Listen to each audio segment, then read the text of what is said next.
Hello mga amigas, amigos. Ito palabok. Napakasarap ang kanilang pagkaluto. Alam niyo ba, nagparty kami ng Valentine Day party. Bawat kaming mga magkakaibigan nagdala ng food. So, yung mga bisita kahit hindi na.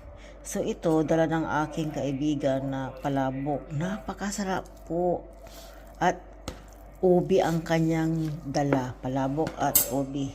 Tapos naman ito si Sian Tamara. Ay siya nga pala ang nagdala nito, si Rose tsaka si Annabelle. Ayan. Mga kaibigan ko dito sa Israel.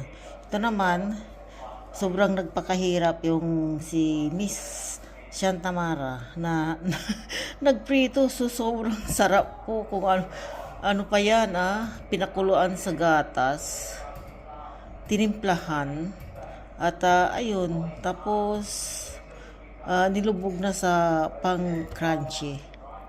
So ayun po. Tapos ito naman, Milky. Luto din niya ng kanyang kaibigan, pero si Sian Tamara ang gumastos lahat. Parang patak-patak lang kaming magkakaibigan. So yung mga iba, nag-design ng bahay, mga balloons, tulong-tulong kami.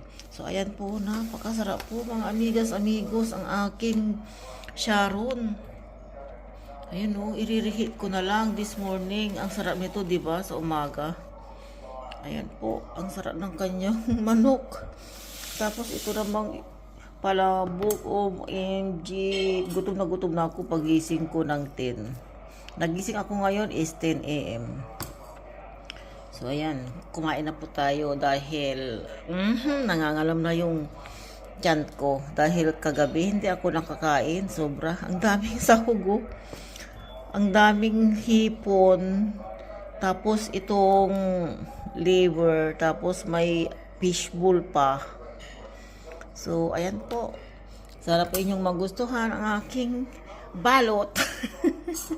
Ang dami kasi. Ang daming pansit. Daming 7 kilong chicken wings. Salad. Gumawa ko ng, siyempre, napakasarap na salad. Tapos, nagluto ako ng rice. So, ayan po mga amigas, amigos. Thank you for watching and your support. Sana hindi kayo magsawa. Busy lang po si amiga. Okay, thank you. God bless us all. Happy Valentine Day.